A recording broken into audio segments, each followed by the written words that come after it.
You walk through the stone corridors of a castle, the cold air biting your skin as you approach a large chamber. Inside, a young knight kneels before a woman of noble birth, a lady adorned in velvet and silk. Love was never meant to be free. It was always shaped by the harsh realities of the world. His eyes, though full of longing, were trained not to pursue the woman he desired, but rather to protect his honor and land. She too has been molded by the system. In this world, love is a commodity, bought and sold, twisted into something unrecognizable.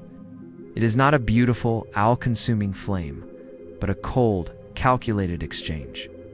A contract forged in the darkest corners of a medieval world.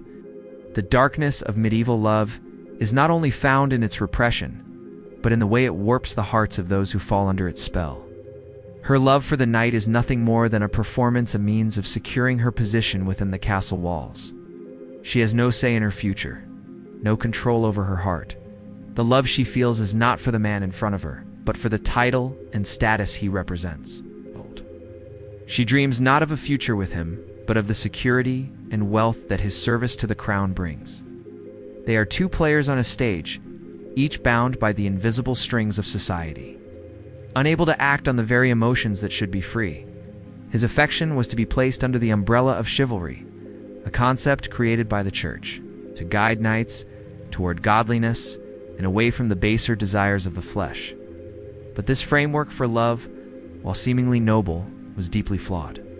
The knight's love for the lady was no more than a reflection of his fealty to her father, a man who held power over his future. In truth, he loved her only in the way a servant might love his lord, out of duty, not desire. In a time where survival was the foremost concern, emotions were forced into a box regulated by codes, customs, and the all-powerful church. Love was something to be feared, manipulated, and controlled.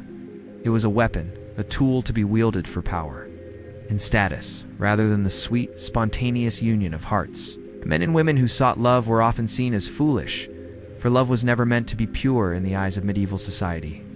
Their hands briefly touch, but there is no spark of true passion. Instead, a coldness hangs in the air, as if the very act of love has been corrupted by time itself. The knight sworn to honor the chivalric code is bound by duty, not by the desire of his heart. His love is not his own. It is a symbol of the ideals forced upon him. You can almost hear the whispers of the past, of men and women who lived by these rules. Their emotions shackled by the heavy chains of medieval society. The medieval view of love was not the romanticized image we often think of today. The knight, with his armor gleaming, was not the romantic hero you might expect. As the lady gazes at him, her expression is empty, distant. You can almost taste the bitterness of their situation. Their love, forced into the mold of duty and expectation, is no love at all. Now let's get to today's story. You step deeper into the heart of the cathedral, where the heavy scent of incense mingles with the cold stone walls, each one etched with the weight of centuries. The flickering candles cast shadows that seem to stretch endlessly, reaching out as if to consume the very air you breathe. It is here, in the hallowed silence, that love takes on a darker form, one that is dictated not by the whims of the heart, but by the stern hand of the church. Instead, it was a sacrament, a holy duty that bound to people not through their desires, but through their spiritual obligations. For many, love was a constant battle, a struggle to reconcile the yearning of the body with the dictates of the soul. The very concept of love has become tainted by the fear of damnation. It is no longer a celebration of life, but a test of virtue. The medieval understanding of love was one of constant tension between the joy of the heart and the terror of the soul. Every act of affection, every kiss, was viewed through the lens of the church's teachings, where nothing was pure and everything was suspect. In this world, love was not free. It was shackled by divine law, always at risk of falling into the darkness of sin. Lovers who dared to act on their desires often found themselves condemned, branded as sinners by the very people who were supposed to guide them toward salvation. The church preached celibacy as the ideal, urging priests, monks, and nuns to forsake worldly pleasures in the name of God. Even those who were married were encouraged to suppress their physical desires, to view their spouses not as companions in love, but as instruments of procreation. It was a cruel contradiction. Love was both sacred and profane, a blessing and a curse, depending on the circumstances. The vows exchanged were not just promises of fidelity, but contracts with the divine, ensuring that the souls of both partners remained pure in the eyes of God. To the church, love was often seen as something frail, something susceptible to the seduction of sin, and the haunting understanding that in the medieval world, love was never a gift, it was a trial. And for many, the outcome was far from the heavenly paradise promised by the church. Even the most sacred of unions could be torn apart by lust, infidelity, or selfishness. And so, it was the role of the church to govern love, to place it under its scrutiny, to make sure that it never wandered too far from the path of righteousness. You feel a shiver run down your spine as you recall the words whispered by the priests. Love is a gift from God, but it is also a test of the soul. The medieval church, a powerful force that shaped the lives of every person in Europe, had its own view of love. It was not a natural, joyful bond between two souls. Rather, it was something that could either elevate or condemn a person. Love was not only to be cherished but also scrutinized, for the church viewed it as both a divine blessing and a dangerous temptation. There were no simple expressions of affection heronly, a constant fear that love, if allowed to flourish unchecked, would lead to damnation. The very idea of passionate love between two people was viewed with suspicion, for it was seen as something that could distract them from the more righteous path of piety and devotion. Marriage, for the church, was not an expression of love as we understand it today. You imagine the hearts of the lovers who lived within this oppressive system, caught between desire and guilt. As you listen to the whispered prayers that fill the cathedral, you feel the weight of these beliefs pressing in on you. As the final candle flickers out, you are left with the silence, the coldness. You enter a lavish hall where the air is thick with the hum of whispered promises and silent glances. Noblemen and women, dressed in their finest silks and velvets, move with grace, their eyes darting toward their lovers who are often not their spouses. The idea of love, you realize, is not what it seems. The knight would compose poems, wear his lady's colors, and embark on dangerous quests to prove his devotion to a woman who, in most cases, could never return his affection. A lady might use the knight's devotion as a means of gaining favor with her husband, or to acquire wealth or power. It distorted love into something that could be used for manipulation, control, and personal gain. They are trapped in a system that promises love, but delivers only suffering. The idealized love they seek is not a true bond, but a twisted reflection of their own desires and ambitions. A dangerous game that corrupts everything it touches. The power dynamics at play were often hidden beneath layers of romance, but they were no less real. The lady's love was not freely given, but carefully curated for her own benefit. While the knight's devotion was extracted in exchange for nothing but heartbreak, it is a game where no one truly wins, and yet the players continue, drawn by the allure of something that is both impossible and irredeemable. The knight, for his part, played along, knowing that the rules of the game demanded his devotion. Even if it meant humiliating himself in front of the woman who would never truly love him. You feel the tension, the danger, as these men and women dance around each other, playing a game where the stakes are high and the rewards are often nothing but empty promises. But it was not mere vanity at play. It was a code, one that was respected and expected within the courts of medieval Europe. Love, in this context, was not an act of passion or intimacy, but one of distance and suffering. To love was to endure, and to endure was to rise in status. Courtly love, the grand tradition that defined the relationships between the nobility, promised passion and purity, but in reality it was a dangerous game played by the powerful. The knight's affections, once directed by duty, now fell into the hands of an idealized and twisted notion of romance, one that demanded adoration from afar, devotion through suffering, and submission to the cruel whims of the heart. Courtly love was, at its core, a paradox. It was the art of loving someone without ever truly possessing them. A love defined not by mutual affection, but by unattainable ideals. For the noblemen who followed this code, their love was not meant to be fulfilled, but rather to torment them. Their devotion to an often married lady was not meant to result in a union, but in eternal longing. The lovers were locked in a cycle of longing, pain, and separation, each act of affection only driving them further into a world of unattainable desire. You can hear the sighs of those who played the game, torn between the nobility of their intentions and the futility of their desires. The knight's suffering was viewed as noble, his endurance a sign of his honor, and his submission to the lady as proof of his virtue.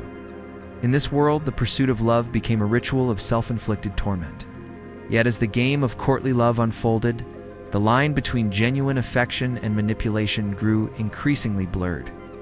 This ideal of courtly love, while presented as noble, was in many ways a dangerous and destructive force. As you leave the hall, the faces of the knights and ladies haunt you. You find yourself standing in the cold, imposing gates of a medieval manor, a place where the concept of love is as foreign as the land it rules. Inside, the scene is bleak, a grand wedding feast.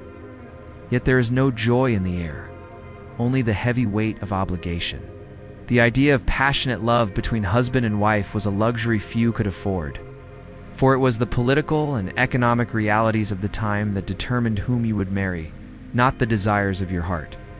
The church, too, played a central role in this process, reinforcing the belief that marriage was a sacred bond, not built on affection, but on duty. The true bond between husband and wife was not one of love, but of ownership.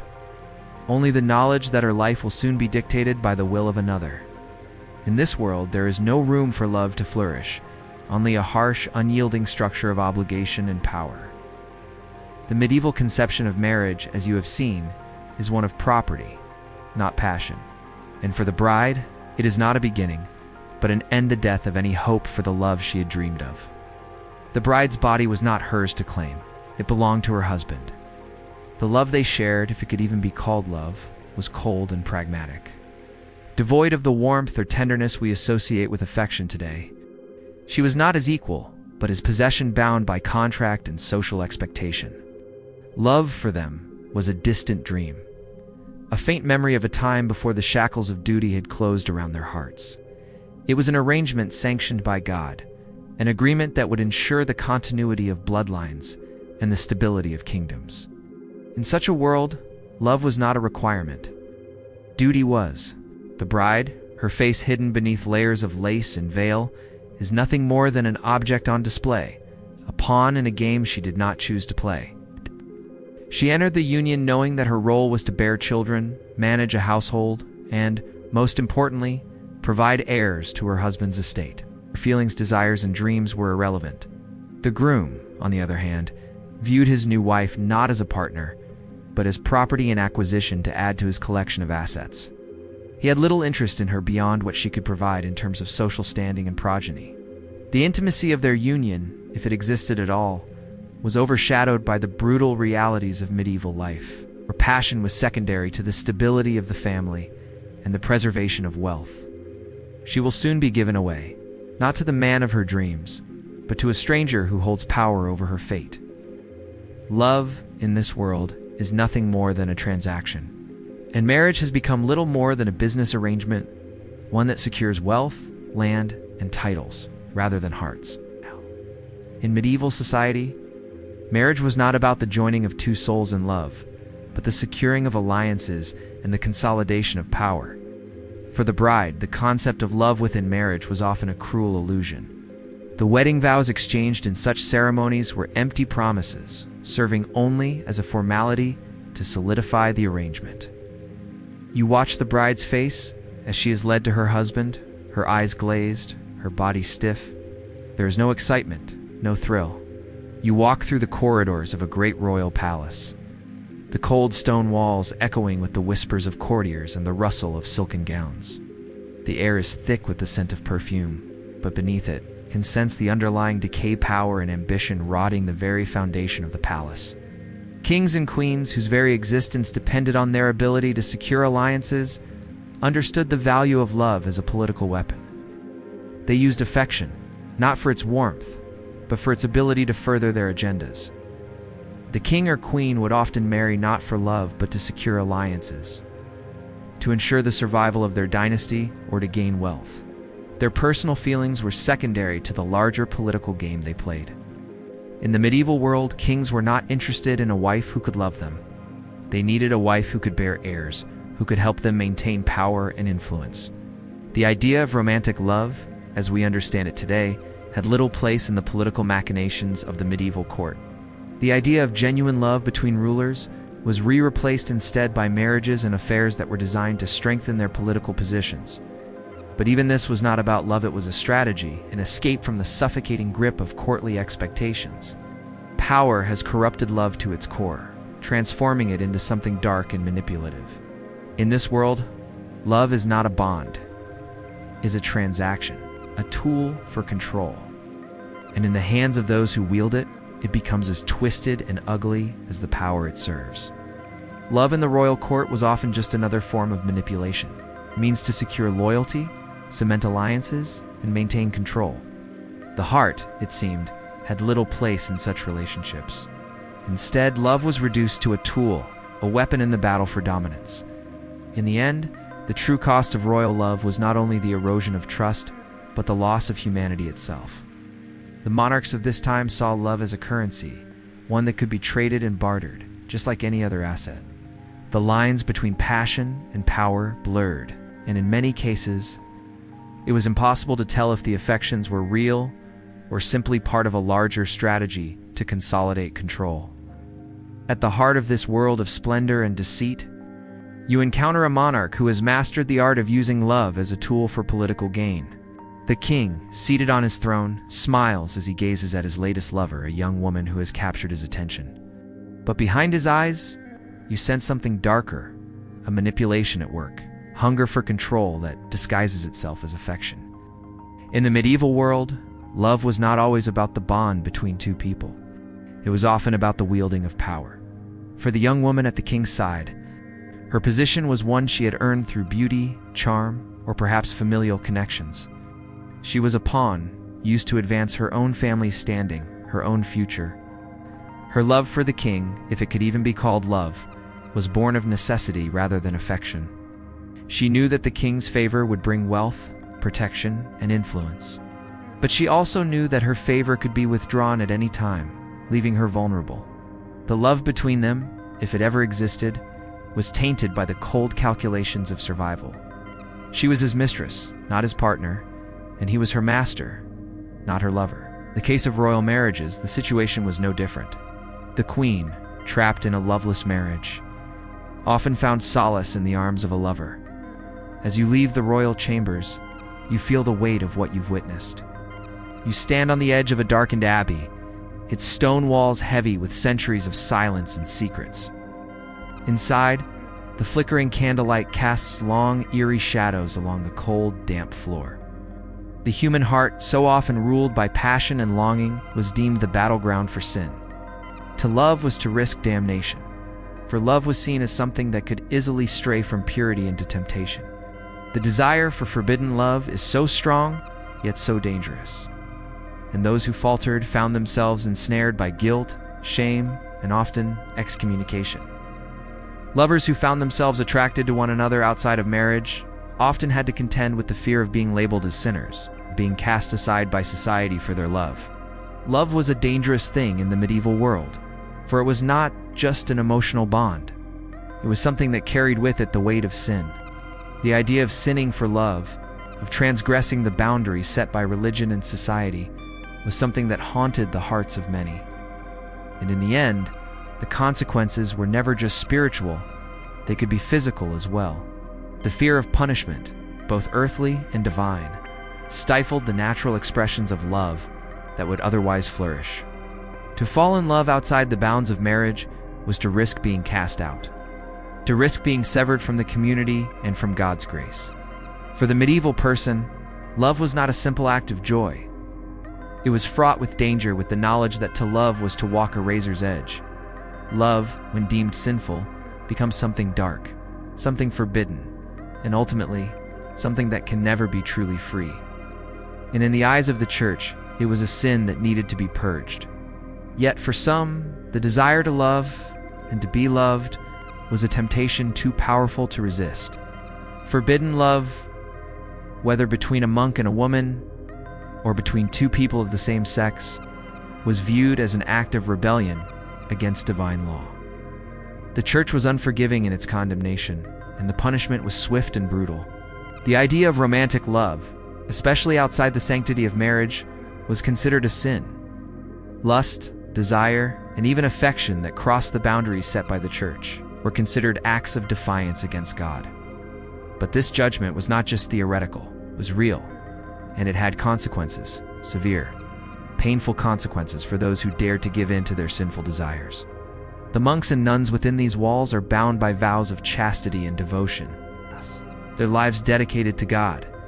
Yet, in the depths of their hearts, the same desires that torment men and women outside these sacred walls also stir within them desires that they cannot act upon, but that they fear all the same. The pull of forbidden love runs deep here, as it does everywhere. But in this place, the consequences for such desires are far more severe. Medieval society, particularly the church, viewed love and desire through a lens of sin and shame. The abbey's priests, sworn to celibacy and committed to lives of piety, found themselves no less vulnerable to the pull of forbidden love. The priests, with their vows of chastity, were meant to remain free from such temptations. And yet, the heart's desires do not heed the vows made in the name of God, in the privacy of their cells. Some priests struggled against the powerful, overwhelming urges that simmered beneath their robes. They knew that to act on these desires would bring ruin not only to their own souls, but to the reputation of the abbey, their order, and the church itself. And yet, the temptation never ceased. You can almost feel the internal conflict, the battle waged in the quietest corners of the abbey. Beyond the abbey walls, the same fears ran through the hearts of those outside the church.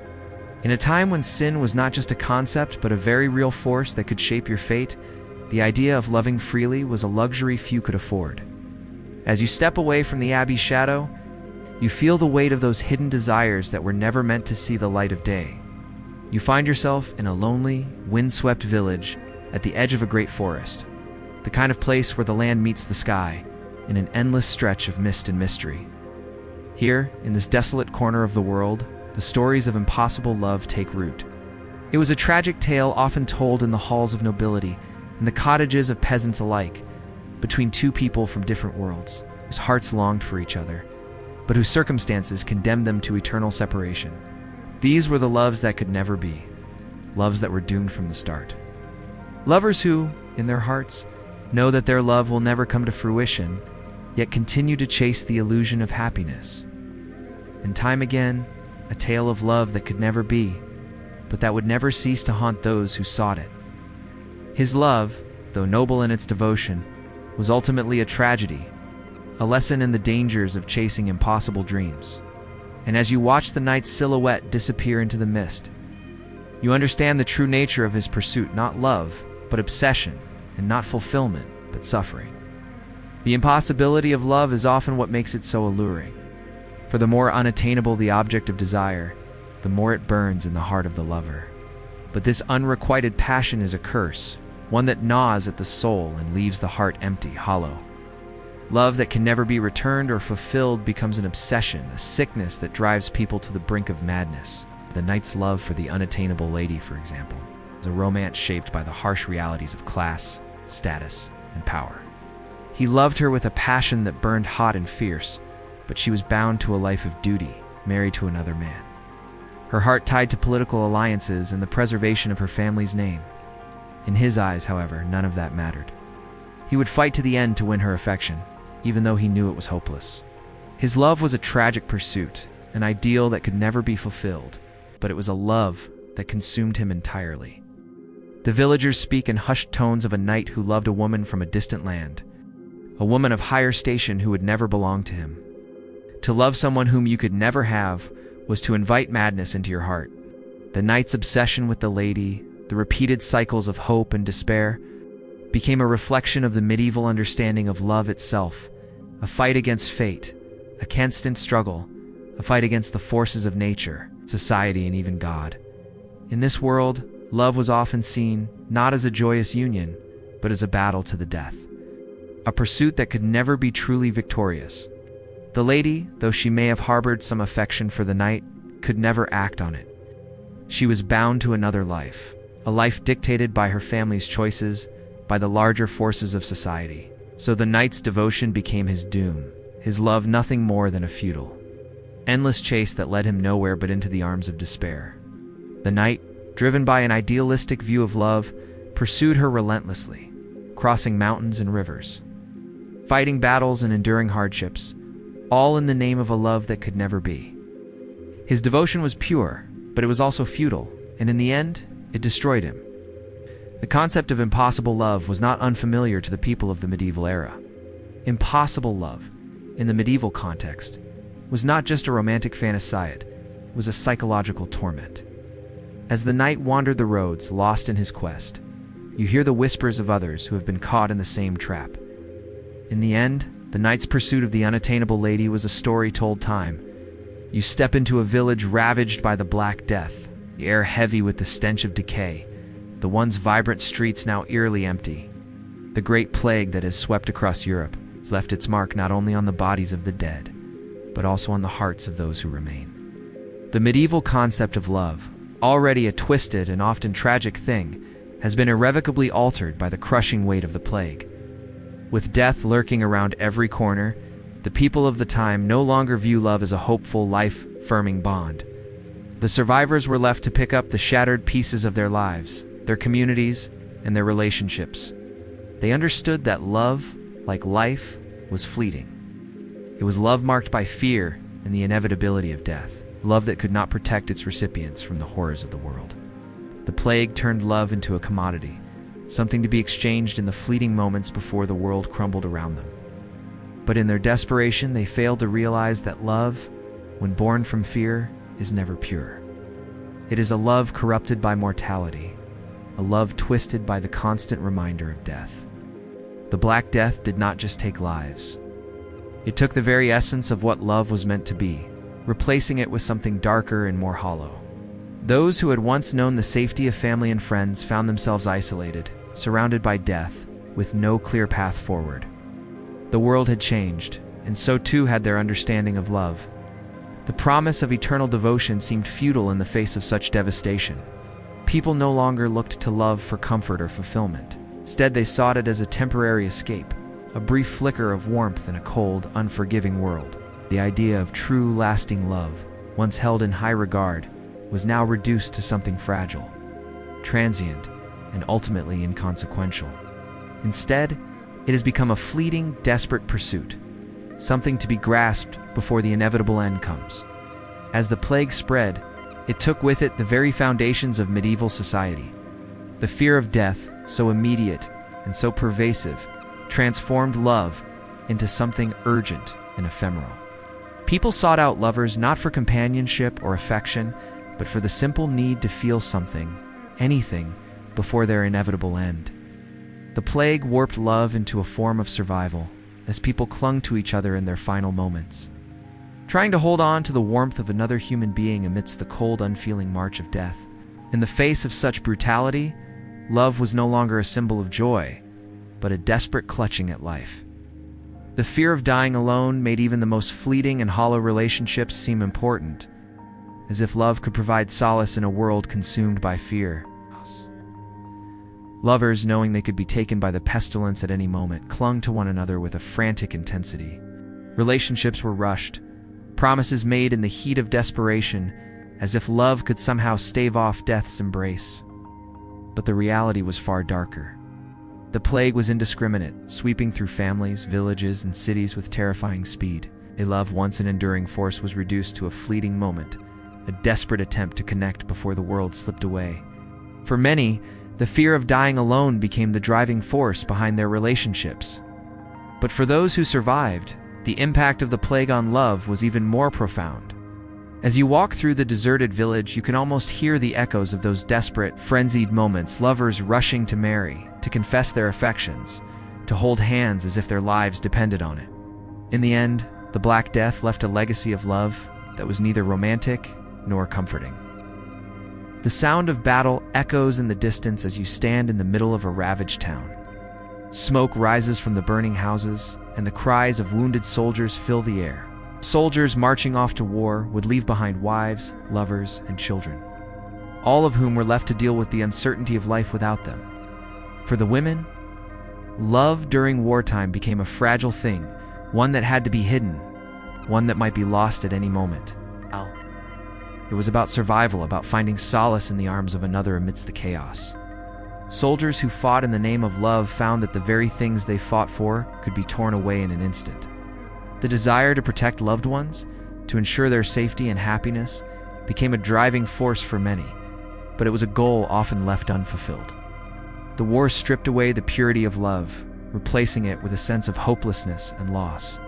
The true cost of war was not just in the lives lost, but in the love that was torn apart by the violence that surrounded it. To love in these times was to accept the possibility of death, not just for oneself, but for the person you loved. It was love stained by blood, by violence, and by the suffering of war. The men and women who loved each other during these times were not only fighting against the external forces of war, but against the very nature of love itself, as it was twisted and warped by the circumstances around them. In the end, love under siege was a love that could never be fully realized, a love that was always in danger of being destroyed by the brutality of the world. The very act of love itself became a gamble, a fleeting moment of happiness in a world where death and destruction were all too common. For the wives and lovers left behind, each day was marked by the tension of waiting, of wondering whether their loved ones would ever return. And if they did, they might return scarred, broken, or forever changed by the horrors they had witnessed. You can see the remnants of what was once a peaceful village, now a battlefield where war has taken not just lives but the very essence of love itself. In the midst of this chaos, love is no longer a gentle bond between two people, but a tool of survival, manipulated by the brutal forces of war. In times of conflict, love becomes both a weapon and a casualty, used to fuel the fire of battle and destroyed by the violence that surrounds it. Medieval warfare, with its constant sieges and invasions, often left love in the wake of destruction. Yet, even amidst the suffering and the fear, love still managed to find a way into the hearts of those caught in the midst of war. Soldiers away from home for months or years often found solace in brief, fleeting encounters with women in occupied towns or during brief furloughs. These encounters, though brief, were often charged with an intensity that only war could bring. Love, in this context, became an escaper, momentary release from the horrors of battle. But this love, too, was tainted. It was born not out of the hope for a lasting bond, but out of the desperation of the moment. The soldiers would return to their duties, and the women would be left behind, knowing that their brief affair was little more than a fleeting distraction from the reality of war. For those caught in the crossfire, love under siege was not about tenderness or companionship. As you stand in the aftermath of yet another battle, you can almost feel the weight of the love that was lost here. You find yourself standing in a quiet chamber, where the pale light of a single candle flickers on the walls, casting long shadows. In the center, a woman sits, her face a mixture of weariness and resignation. She was not free to choose whom she loved. Her heart was subject to the demands of the society around her. Marriages were arranged to secure alliances, to gain land and wealth, and to ensure the survival of family lines. Their husbands were often strangers, men chosen for their wealth, status, or political connections. The love that grew between them, if it grew at all, was built out of necessity, not passion. For many women, the idea of love was tainted by the harsh realities of their lives. They were forced to bear children, care for their husbands, and maintain the household while their own desires and emotions were pushed aside. Their love was not a source of comfort or joy, but a source of frustration and anguish. A woman's love was something to be controlled, something to be channeled into service for her husband and her family. She is trapped in a world where love is not a gift, but a cruel joke. It is something that is taken from her, twisted, and used for purposes far removed from her own happiness. The love that she might feel for another man is forbidden, and the love she is expected to feel for her husband is more a duty than a passion. In this world, love is something women endure, not something they cherish. It is a tool for survival, but it is rarely a source of joy. The cruelty of love in the eyes of medieval women is not just in the lack of freedom to choose, but in the deep, unspoken pain of longing for a love that they will never be allowed to possess. Love for a woman was often nothing more than a duty, a task to be performed, rather than an emotion to be freely given. She had little say in who she would marry, and even less control over the affection she might feel. Her desires were often dismissed, seen as inconsequential in the face of the broader social and political realities that governed her life. She gazes out the window, her thoughts far away, perhaps on the man she loves, or perhaps on the man she must marry. If she loved someone outside the bounds of an arranged marriage, it was considered a scandal or transgression that could ruin not only her own reputation, but also the reputation of her family.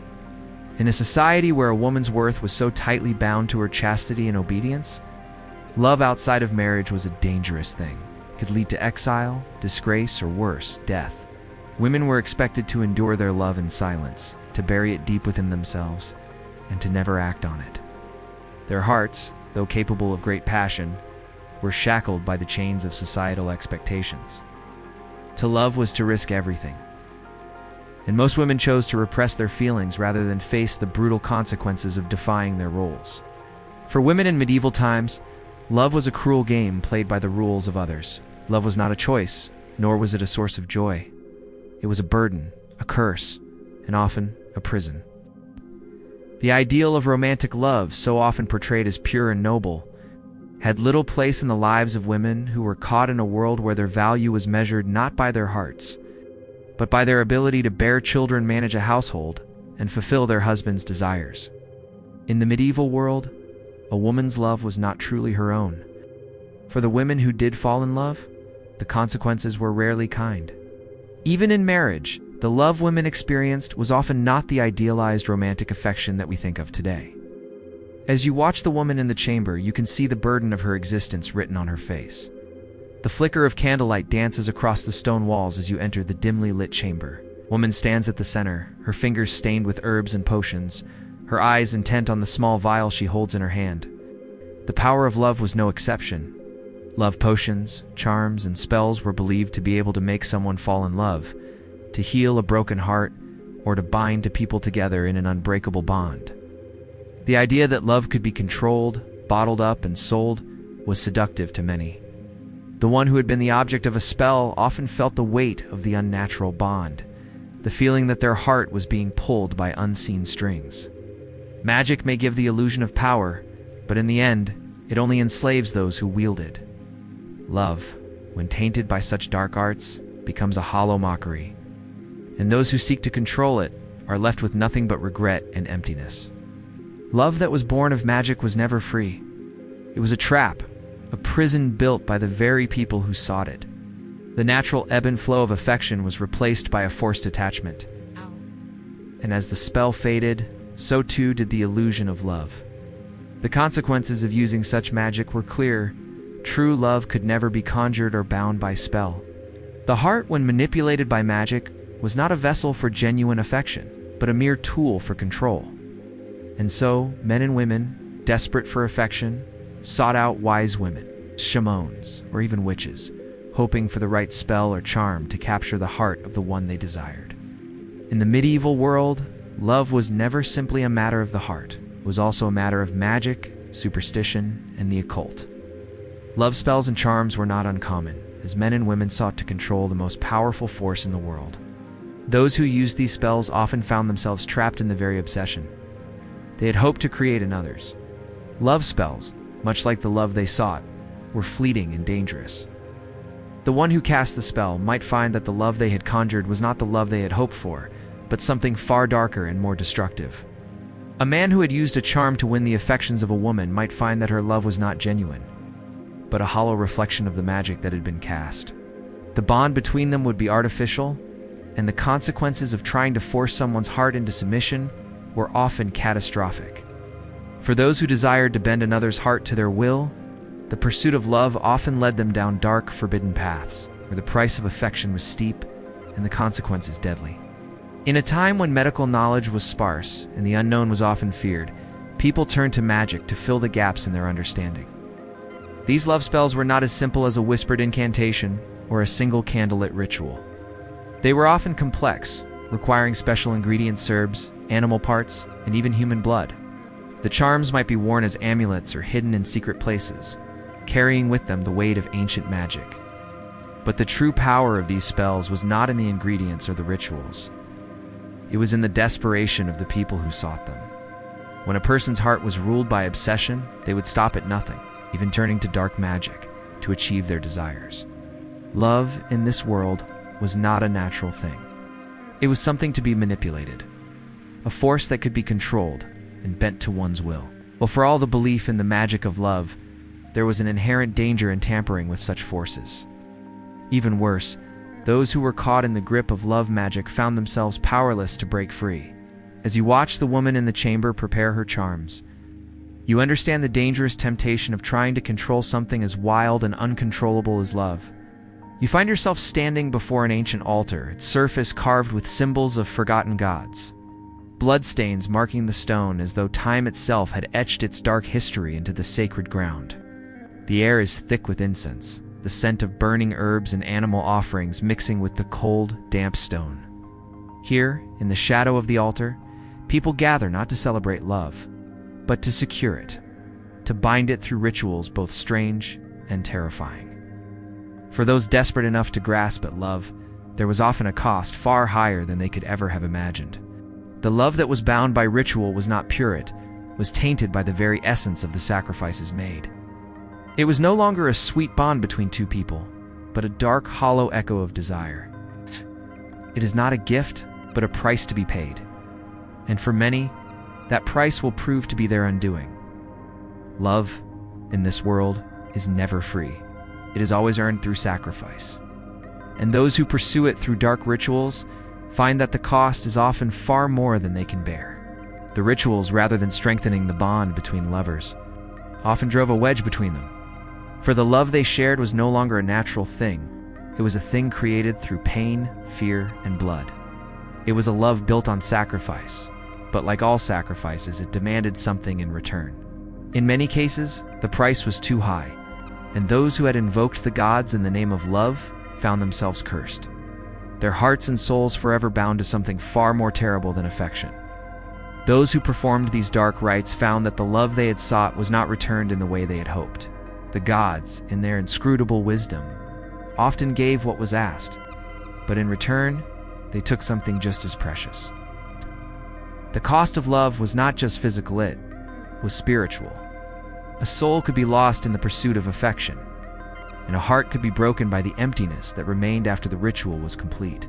Love, in this world, was not just a matter of hearts meeting, it was a transaction, one that demanded sacrifice. In the medieval period, love was often tied to the supernatural, and those who sought love from the gods or from forces beyond their understanding knew that they would have to pay a price. Rituals designed to invoke the favor of deities or to bind lovers together were common. These ceremonies often involved sacrifices of animals, of precious possessions, or even of human lives. In the eyes of those who participated, these sacrifices were not cruel. They were necessary. Love, they believed, could only be obtained through such offerings, as if the gods themselves demanded proof of devotion before granting their favor. The rituals were solemn and fraught with superstition, and to fail in them was to risk not only losing the love they sought, but also inviting the wrath of the gods. For the people who performed these rituals, love was something that could be bought, earned, or forced into being. The notion of love as something pure and freely given was foreign. In a time when survival was precarious and every day brought the possibility of death, love was not simply a feeling but a powerful force to be controlled. The more desperate the individual, the more extreme the sacrifices became. Some would offer a lock of their hair or a piece of jewelry to ensure that the object of their affection would return their love. Others, particularly in times of war or plague, would make more dire sacrifices, sometimes even offering their own blood or life. These rituals were often performed under the cover of night, in places where the power of the natural world and the supernatural converged, where the veil between the living and the dead was thin. But the consequences of these sacrifices were often far darker than the participants could have anticipated. For those who found themselves drawn into these sacrifices, love became a shadow of itself. As you watch the flickering of the candles and listen to the soft chanting of the participants, you understand the true cost of the love they seek. You stand on the edge of a dimly lit chamber, the flickering fire casting shadows across the faces of two figures locked in a tense confrontation. One is a woman, her eyes brimming with quiet fury, and the other, a man, his face a mixture of guilt and defiance, was not an institution built on trust or affection, but on necessity. And as with any contract, betrayal was a constant risk. Husbands, bound by duty but not necessarily by love, often strayed, seeking affection in the arms of women outside their marriages. The medieval idea of love did not encourage mutual understanding or affection. It was an expectation, a duty that was expected to be fulfilled. Even if the two individuals involved had no true affection for one another, the lies, the deceit, and the betrayal have shattered whatever bond they once had. What was once love has now become a weapon, one that has turned against them, leaving them broken and alone. In the medieval world, love was never safe, never secure. It was a battlefield where hearts were torn asunder by the forces of desire, betrayal, and duty. And in the end, no one ever truly won. The price of love in this world was far too high, and the damage it left behind was often irreparable. When love was tainted by infidelity, the betrayal was not just emotional, it was political. A wife's affair with a powerful man could result in the destruction of her husband's standing, while a husband's betrayal could lead to the dishonor of his family. Love in this world was constantly under threat, subject to the whims of those in power, and the danger of betrayal was ever present. Wives, too, were not immune to such desires, though their infidelities were often kept hidden, cloaked in secrecy and shame. Marriages between royalty and nobility were often a strategic necessity rather than a romantic union, and the love that existed between these couples was often strained or non-existent. Infidelity became an outlet for the emotional void that many of these marriages created. The most egregious betrayals could even have political consequences, as the love affairs of monarchs and nobles often shifted the balance of power in the kingdom. A king's infidelity might be more than just a scandal. It could lead to a war, an uprising, or the rise of a rival claimant to the throne. Love, therefore, was never just personal, it was political, dangerous, and destructive. The medieval world did not offer much room for romantic ideals, and as a result, love was often tainted by the harsh realities of duty, power, and desire. Infidelity was not just a personal betrayal, it was an act that could shift the balance of power, endanger a family's reputation, and sometimes even end in violent retribution. Their love, once vibrant and filled with promises of devotion, has become a battlefield where lies and betrayal now reign. A man's affair could be seen as an acceptable means of asserting his masculinity or power. But for a woman, infidelity was a dangerous game, one that could ruin her life and her family's standing. For her, love was not about freedom but about submission and duty. To step outside the boundaries of her marriage was to risk everything: the security of her position, the safety of her children, and even her life. Yet, in the world where women had little control over their own fates, many found themselves trapped in loveless unions, seeking affection and escape wherever they could find it, no matter the cost. In the medieval world, love was not only about devotion and affection, it was also a game of power, of control, where infidelity and betrayal were inevitable parts of the equation. Love was a constant struggle, and for those who dared to give their hearts, the price was often the complete destruction of that very love. In medieval society, marriage was often seen as a contract and arrangement to secure alliances, to produce heirs, or to consolidate power. The secrecy surrounding these affairs only made the sting of betrayal more painful. Even within the bonds of marriage, love was often a battlefield. In the halls of noble families, such betrayals were not uncommon. As you watch the couple in the chamber, you sense the deep ache of their fractured love. You slip through the velvet curtains of a dimly lit chamber, where the scent of expensive wine and incense clings to the air. The room, hidden deep within the confines of a noble house, holds a secret that only the most privileged few are allowed to witness. Here, amidst the luxury of tapestries and gold, lovers steal away into the shadows to hide their forbidden passions. Their love, though tender in its moments, is also steeped in darkness, a love that thrives in secrecy and thrives on scandal. A noblewoman might use a lover as a means to secure her position, a way to ensure her survival in a male-dominated world. The lover, in turn, might seek favor or power through the relationship, using it as leverage to gain access to land, titles, or political influence. Love, in these affairs, was not about affection, but about utility, about getting what was needed in a world where love was often not enough. In these secret relationships, true emotional connection was frequently sacrificed in favor of gaining something more tangible, something that could be wielded as a weapon in the cutthroat world of medieval politics. These are the clandestine affairs that have shaped the whispers of the medieval world affairs that, though often protected by wealth and power, come with a price too steep to ignore. The Church, for example, held the power to excommunicate individuals who had fallen into sin, which included any form of infidelity or betrayal. Their love, though it burns bright in hidden corners, is never free. It is always tainted by the fear of exposure, by the knowledge that it could tear apart lives, families, and even entire kingdoms. These lovers, though they may experience fleeting moments of true passion, live in the shadow of consequence. In the medieval world, love was not just a feeling, it was a dangerous game, and for many, it ended in destruction. But even without the threat of excommunication, the stigma of an affair was enough to ruin a person's reputation. For those in power, the fear of exposure was constant. Lovers, therefore, had to tread carefully, ensuring that their affairs remained hidden in the shadows, like ghosts that could never fully come to life.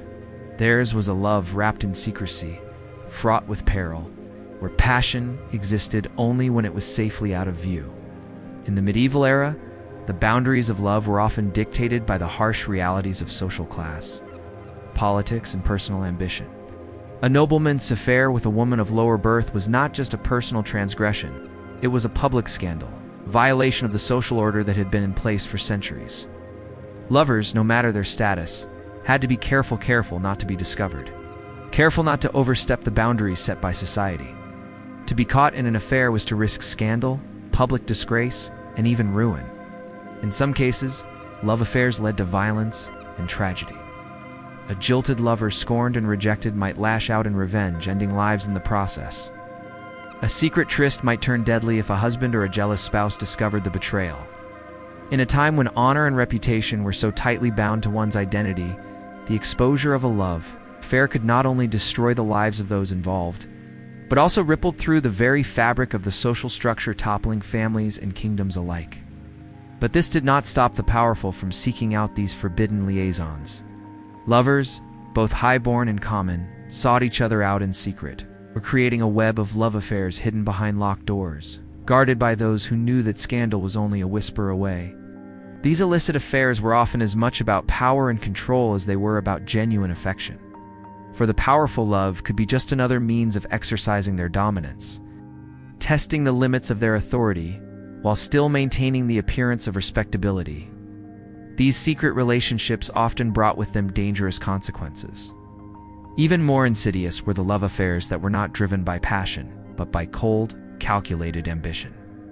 The secrecy surrounding these affairs was not just for protection from the lot, was often a necessary defense against the social structures that govern medieval life. As you stand in the midst of these dark affairs, you feel the weight of their secrecy. You walk through the decaying halls of an abandoned castle, its once grand walls now crumbling beneath the weight of time. The stone floors echo with each step you take, but there is no sound of laughter, no clinking of goblets, no whisper of secret conversations. The ideals of courtly love, once held in high esteem by knights and ladies alike, had fallen into disarray. The once romantic notion of a husband and wife united by love was replaced with the reality of marriage as a contractual obligation, where emotional affection took a back seat to duty. But even as the medieval period drew to a close, the damage had already been done. True love, as it had once been imagined, was already in decline. The ideals of romance, of affection, of true connection had been so distorted by politics, power, and manipulation that they were nearly unrecognizable. What was left in its place was something far darker, a world where love was no longer an expression of the heart, but a tool of survival, of conquest, of control. Love had been broken, twisted by the forces of history and society, and by the time the Middle Ages came to an end, there was little left of it to cherish. Wives and husbands, bound by social expectations, were forced to endure loveless unions, seeking affection wherever they could find it, often turning to infidelity and betrayal to satisfy desires that were left unmet in their marriages. Those who sought love in the final days of the medieval period found themselves chasing shadows, longing for something that could never be. It was a product of circumstance, of duty, of politics, and ultimately of survival. Those who sought love were never truly allowed to possess it. And in the end, the world's cruelest irony was that, in a time when love was most desperately sought, it was also most desperately lost. The world had moved on, and with it, love had transformed into something that no longer resembled the idealistic notions of affection that had once defined it. It was a hollow, broken thing, corrupted by the weight of time, power, and fear. True love, as it had once been known, had vanished, replaced by a world where the heart had little place. Love in this world was no longer a beautiful union, it was a prison, a cage of duty and obligation that left no room for true passion or connection. The idea of a love that was pure and unattainable had become a hollow Shalon ideal that no longer reflected the harsh, brutal reality of life. Courtly love, which once held the promise of unattainable beauty and unattainable purity, had been reduced to a game of manipulation, of power and control, where affection was secondary to the ambitions of those involved. What was once a symbol of idealized romance had become another weapon in the arsenal of the powerful, used not for passion but for the accumulation of wealth, land, and influence. What was once a place of romance, of whispered vows and passionate meetings, has long since fallen into ruin. The love that once flourished here has withered, consumed by the shadows of the past. The medieval world, with all its grand ideals and brutal realities, has seen the decline of true love, transforming it into something unrecognizable, twisted, corrupted, and ultimately lost. By the end of the medieval period, love had become something far removed from the pure and noble bond it once was believed to be. At the same time, marriage, which had once been seen as a sacred bond between two people, had become little more than a transaction, a tool used by families to secure power and maintain social status. As the centuries wore on, the rise of the Renaissance brought with it a shift in thinking. In the final madness of medieval love, there was no joy, no happiness, only a hollow echo of what love had once been. As you leave the abandoned castle behind, you carry with you the knowledge that love, in the medieval world, was never truly free. As the sun sets on the horizon, the world of medieval love lies in ruin, a twisted tale of desire, duty, and despair. The hearts of those who once sought love, whether through courtly ideals, political games, or forbidden rituals, have been shattered, leaving nothing but echoes in the stone halls and forgotten chambers. The true nature of love, as it was once imagined, has been obscured, corrupted, and lost in the tides of history. And yet, the question remains: can love, in its purest form, ever truly survive in a world so rife with power and control? As you reflect on the dark journey through the history of love, we invite you to share your thoughts. How do you think medieval love compares to our understanding of love today? So you don't miss our next dark tale, the story of the Mad King who killed his own son. How it happened. Trust us, you won't want to miss it. What do you believe love means in a world so influenced by duty and societal pressure? We would love to hear your opinions in the comments.